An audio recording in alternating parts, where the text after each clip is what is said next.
Hello guys, tour লাভার blogging চ্যানেলে আপনাদের সকলকে জানাই অনেক অনেক ভালোবাসা। গত ভিডিওতে আমি আপনাদের দেখিয়েছি মুন্নার ভ্রমণে সম্পূর্ণ তথ্য। আজকে আমরা রওনা হলাম মুন্নার থেকে থিগডি যাওয়ার উদ্দেশ্যে। সড়কপথে যার দূরত্ব 91 কিলোমিটার, সময় লাগবে আনুমানিক 2 ঘন্টা 30 মিনিট। আর থিগডি মানেই সর্বপ্রথম যে স্পটটির কথা মনে পড়ে আমাদের, সেটি হলো পেরিয়ার টাইগার রিজার্ভ ফরেস্ট। আর এই টাইগার রিজার্ভ ফরেস্ট এর মূল আকর্ষণ হলো পেরিয়ার নদীর ওপর বোট সাফারি। থেগডি পৌঁছানোর সবচেয়ে সহজ উপায় হলো কোয়েম্বাটুর থেকে থেগডি পৌঁছানো। এছাড়া কোচি থেকেও আপনি আসতে পারেন। আমরা যেমন আসলাম কোচি থেকে মুন্নার সাইট সিন করে আজকে আমরা 8টা নাগাদ রওনা হলাম থেগডির উদ্দেশ্যে। এই কেরালাকে আমরা আজকে চিনলাম এক অন্য রূপে। এখানকার রুলিং পার্টির বন্ধ ছিল, আমরা পড়েছিলাম এই বন্ধে। আর এই বন্ধের অভিজ্ঞতা আমাদের আছে, যেহেতু আমরা পশ্চিমবঙ্গবাসী, তাই আমাদের বন্ধের অভিজ্ঞতাগুলো কম বেশি সবাই ভুক্তভোগী। আর এখানকার বন্ধটাও আজকে আমরা দেখলাম। তাই আমরা ভাবলাম এই ভারতবর্ষের দুটি রাজ্য, এক আমাদের বাংলা ও দ্বিতীয় হচ্ছে কেরালা। এই বন্ধে না পড়লে হয়তো আমরা জানতেই পারতাম না এখানকার স্থানীয় মানুষদের আতিথেয়তা, তাদের ভালোবাসা আর তাদের ঐতিহ্যকে এক অনন্য রূপ দিয়েছে। এই বন্ধ নিয়ে আলাদা একটি ভিডিও আমি আগেই করে রেখেছি, আই বটমে দেওয়া রইল, চাইলে আপনিও এই অভিজ্ঞতাটা সামিল হতে পারেন। এই পাহাড়ি আঁকাবাঁকা পথ চলতে চলতে আমরা দাঁড়িয়ে পড়লাম স্থানীয় এক ডাবের দোকানে। আমরা আজকের দিনের প্রাতরাশ শুরু করলাম এই একটি ডাব দিয়ে। থেগডির জন্য আপনারা 2 দিনের ট্যুর প্ল্যান করুন, তাহলে থেগডি সম্পূর্ণটা ভ্রমণ করতে পারবেন। আপনাদের আমি সমস্ত তথ্য এই ভিডিওর মাধ্যমে 2 দিনের থেগডি ভ্রমণের প্ল্যানিংটা আমি সাজিয়ে দিচ্ছি। তো বন্ধুরা, ভিডিওটা শুরু করা যাক। মুন্নার থেকে আমরা রওনা হলাম থেগডির উদ্দেশ্যে। যাত্রাপথের মাঝে আপনারা অনেকগুলি ছোট বড় পাইস গার্ডেন দেখতে পারবেন। এই পাইস গার্ডেন আসলে কি? এই গার্ডেনগুলির প্রবেশের মূল্য 50 থেকে 100 টাকা, সাথে একজন গাইডও দিয়ে দেওয়া হবে। এই গাইড আপনাকে ঘুরিয়ে ঘুরিয়ে গাছ দেখিয়ে চিনিয়ে তার সম্বন্ধে সমস্ত তথ্য আপনার সামনে তুলে ধরবে। এখানে নানা প্রজাতির আয়ুর্বেদিক গাছ ও নানান প্রকার মশলার গাছ আপনারা ঘুরে দেখতে পারবেন। এরপর এই গার্ডেনের ভেতরেই অবস্থিত এদের শপিং জোনে নিয়ে গিয়ে এই আয়ুর্বেদিক প্রোডাক্টগুলি কেনার জন্য আপনাকে রিকোয়েস্ট করবে। আমার কাছে এই জিনিসটা অ্যাকচুয়ালি ঘুরিয়ে কলা দেখানোর মতো একটা ব্যাপার মনে হয়েছে। তা যাই হোক, চাইলে আপনি কিনতেও পারেন বা নাও কিনতে পারেন, সমস্ত ব্যাপারটাই আপনার নিজের হাতের ওপর। এই গার্ডেনটা ঘুরে দেখতে আপনার সময় লাগবে আনুমানিক 40 থেকে 45 মিনিট। এরপর চলে আসুন কুমিল্লি থেগডি বাস স্ট্যান্ড চত্বরে। এখানেই আপনি পেয়ে যাবেন ছোট বড় অসংখ্য হোটেল। 1000 থেকে 1500 টাকার মধ্যে আপনার বাজেট অনুযায়ী আপনি একটা হোটেল নিয়ে নিন। আমরা যে হোটেলটিতে ছিলাম তার ভাড়া নিয়েছে 1200 টাকা, এসি রুম। ডেসক্রিপশন বক্সে এই হোটেলের নাম ও ফোন নম্বর দিয়ে দেবো, চাইলে আপনিও এখানে আসতে পারেন। এরপর হোটেলে ফ্রেশ হয়ে একটু জিরিয়ে বেরিয়ে পড়ুন পেরিয়ার টাইগার রিজার্ভ ফরেস্টের উদ্দেশ্যে। আকাশটা যেন আজ মুখ ভার করে আছে। থেগডি পৌঁছানোর পর থেকেই এমন বৃষ্টি শুরু হলো, আমরা ঘর থেকেই বেরোতে পারছিলাম না। যাই হোক, ঘুরতে এসে হোটেলে বসে থাকলে তো আর চলে না, অগ্রতা বৃষ্টি মাথায় নিয়েই আমরা বেরিয়ে পড়লাম পেরিয়ার টাইগার রিজার্ভ ফরেস্টের উদ্দেশ্যে। বেলা তখন 3টে বাজে। টিকিট কাউন্টার থেকে আমরা বাসের টিকিট কেটে নিলাম মাথাপিছু 40 টাকা করে, আর আমার ক্যামেরার জন্য নিল 350 টাকা। জানি না এই বৃষ্টিতে আমি কেমন ছবি তুলতে পারবো। এই স্যাঁতস্যাঁতে বৃষ্টি ভেজা আবহাওয়ায় আমরা উঠে পড়লাম এই রিজার্ভ ফরেস্টেরই বাসে। বাস যখন চলতে শুরু করলো, আমরা চারিদিকে দেখতে পেলাম প্রকৃতির এক অপরূপ সৌন্দর্য, যেন সাজিয়ে রেখেছে আমাদেরই জন্য। 2 ধারে বড় বড় নাম না জানা অজস্র প্রজাতির গাছ, জঙ্গল আর সাথে এই বৃষ্টি। যেহেতু এটি একটি রিজার্ভ ফরেস্ট, তাই আমাদের মনে কৌতূহল ছিল হয়তো বাস থেকেই আমরা কোনো জীবজন্তু হয়তো দেখতে পাবো। কিন্তু বিশ্বাস করুন, সাধারণ কিছু পাখি ছাড়া আমরা এই 15 মিনিটের বাস জার্নিতে আমাদের চোখে কিছুই ধরা দেয়নি। হয়তো আমাদেরই কপাল খারাপ, আমরা এখানে বোটিংয়ের টিকিট পাইনি। আমরা এখানে যখন পৌঁছলাম তখন বিকেল 3:30। দিনের লাস্ট বোট ছিল। অনলাইন টিকিটের যারা ছিল তাদের আগে বোটে তুলে নিল।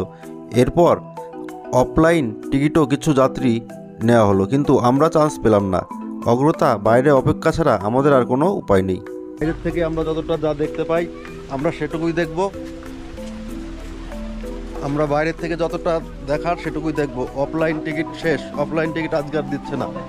লঞ্চে যেতে পারলাম না, খুব খারাপ লাগছে ব্যাপারটা। নে টিকিট নেই, অফলাইন টিকিট দিচ্ছে না, বন্ধ।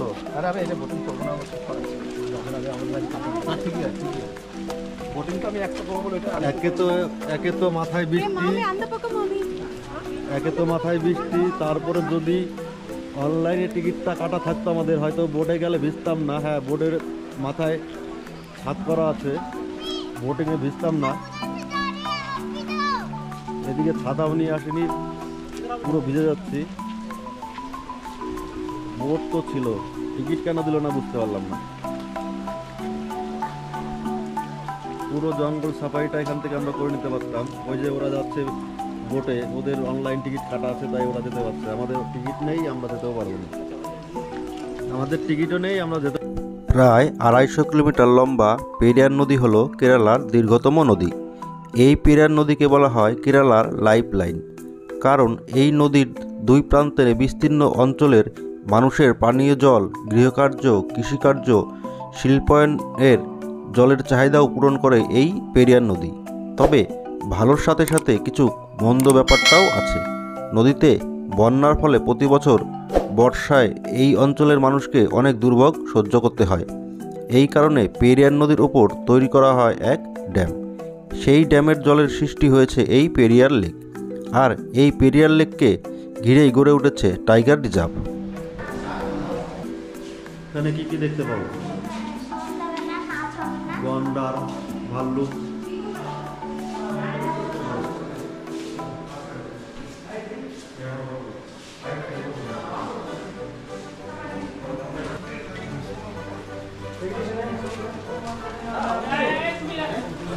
আমরা টিকিট কাটার চেষ্টা করছি একটু গোপনভাবে, দেখি টিকিটটা পাই নাকি।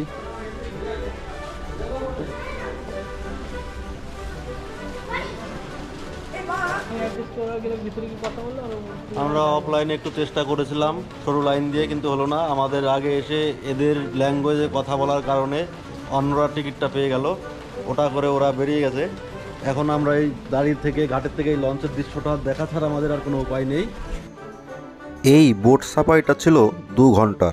আমরা অনেক চেষ্টার পরেও যখন টিকিট পেলাম না, তখন এই ফেরিঘাট থেকে অপার নৈসর্গিক প্রাকৃতিক দৃশ্য দেখতে দেখতে ভারাক্রান্ত মনে আমরা ফিরে আসলাম জঙ্গল সাফারির বাসে। আমাদের মতো অনেকেই টিকিট পাননি, তাই বাসটার সিট বুকিং হতেও সময় বেশি লাগলো না। আমরা বাসে উঠে চলে আসলাম এন্ট্রি গেটের বাইরে। তখন বিকেল 5টা। আমরা বাড়ি চলে যাই, আমাদের আর দেখার কিছু নেই। তোমরা একটু দুঃখ করছো, ভাব হচ্ছে লঞ্চে উঠতে পারলে না। হ্যাঁ, তুমি লঞ্চে উঠতে পারলে না, ভালো লাগছে না? কেমন লাগছে লঞ্চে উঠতে পারলে না? কেমন লাগছে বলো, প্রতিক্রিয়াটা দিবা তো। মুখ দেখেই বলতে, মুখ দেখেই বুঝে নাও। কারোরই ভালো লাগছে না, সবারই আশা ছিল মনে। না না, ভালো লাগছে, আমার খুব ভালো লাগছে। ওর ভালো লাগছে, কারণ এই ছাতা দেখার আমার ইচ্ছা ছিল। দেখো মেঘে ঢেকে গেছে, দূরে দেখো মেঘে ঢাকা, মেঘে ঢাকা পুরো আকাশটা। এক ফোঁটা রোদ্দুর দেখা নেই সারাদিন থেকে। সারাদিন শুধু মেঘ আর বৃষ্টি খেলা শুরু করছে আমাদের সাথে। কি করবানে, কোথায় যাবানে আমরা এখন? এরপর আমরা চলে আসলাম হাতি সাফারি জোনে। এইখানে 15 মিনিট হাতি সাফারি করতে আপনার পার পার্সন লাগবে 500 টাকা।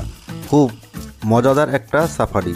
কেরালা আসলে এই সাফারিটা না করলে কিন্তু আপনার মজাটা অর্ধেক হয়ে থাকবে। তো আমি রিকোয়েস্ট করব, কেরালা আসলে এই হাতি সাফারিটা অবশ্যই করে নেবেন।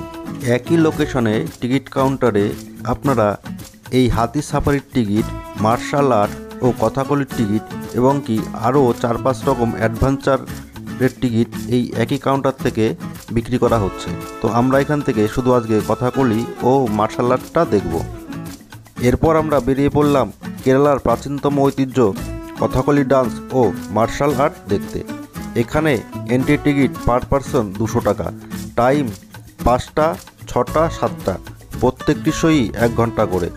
আমরা 6টার শোতে প্রথমে কথাকলি ডান্স ভিজিট করলাম। এরপর 7টার শোতে দেখলাম মার্শাল আর্ট। আমরা এখন আছি ঠেকরি কথাকলি সেন্টারে। এইখানে এই বিল্ডিংটায় কথাকলি ডান্স হয়, যেটা তামিলনাড়ুর কেরালার বিখ্যাত। এই ডান্সটা এখানে হয়, আর মার্শাল আর্টটা হয় এই বিল্ডিংটারই পেছনে। তো দুটোরই টিকিট আমরা কেটে নিয়েছি। এটা পার পারসন 200 টাকা করে ticket.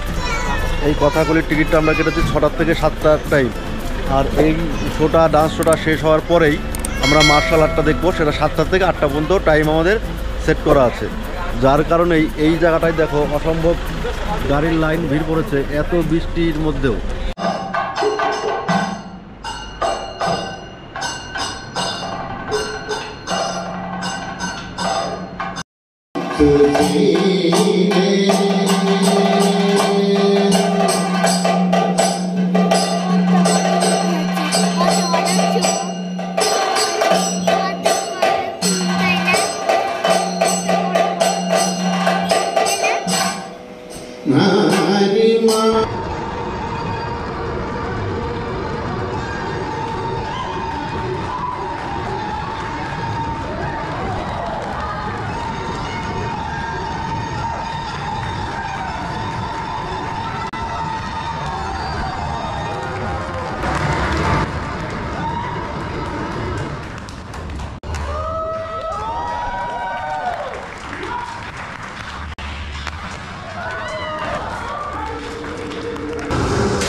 Good morning all of my friend.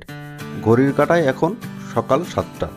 আমরা রওনা হলাম থেকডি জিপ সাফারির উদ্দেশ্যে। জিপ সাফারি স্ট্যান্ডে এসে আমরা দেখতে পেলাম গভর্নমেন্ট এর বেঁধে দেওয়া জিপ সাফারি ভাড়ার তালিকা। এর মধ্যে থেকে আমরা বেছে নিলাম একদম প্রথমেরটা, মানে 3 ঘন্টায় 2500 টাকা। তো চলুন এবার বেরিয়ে পড়ি নতুন আর এক অ্যাডভেঞ্চারের সন্ধানে। জঙ্গল সাফারি মানেই আমার মনে এক নতুন আশার আলো সঞ্চারিত হওয়া। ভেবেছিলাম এই সাফারিতে অন্তত কিছু জীবজন্তু যেমন নীলগাই, হাতি, বাঘ আরও নানান প্রজাতির জীবজন্তুর দর্শন হয়তো পাবো। জীবনে অনেকবার নানান রিজার্ভ ফরেস্টে ঘুরেছি, কিন্তু কোনো ফরেস্টেই কোনো জীবজন্তু দেখা পাইনি। আজকেও তার ব্যতিক্রম হলো না। 3 ঘন্টার এই জঙ্গলে ঘোরার পর আজকেও এই জঙ্গল আমাদেরকে নিরাশ করলো। ভেবেছিলাম হয়তো নানা রকম জীবজন্তু আমরা দেখতে পাবো, কিন্তু না, সামান্য সংখ্যক নাম না জানা পাখি ছাড়া কিছুই চোখে পড়ল না। অনেকটা আশাহত হয়েই হোটেলে ফিরে এলাম। সকালে জিপ সাফারি করার পর আমরা আজকের দিনটা একটু রিল্যাক্স করেই কাটালাম। সারাটা দিন প্রায় হোটেলেই ছিলাম ও আশেপাশে পায়ে হেঁটে একটু শহর বাজারটা ঘুরে নিলাম। এরপর সন্ধেবেলায় বেরিয়ে পড়লাম ম্যাসেজ পার্লার এ। এখানে আয়ুর্বেদিক ম্যাসেজের খুব নাম আছে। আমরাও একটু শরীরটাকে আরাম দিতে 1500 টাকাতে 1.5 ঘন্টার স্লট বুক করে নিলাম।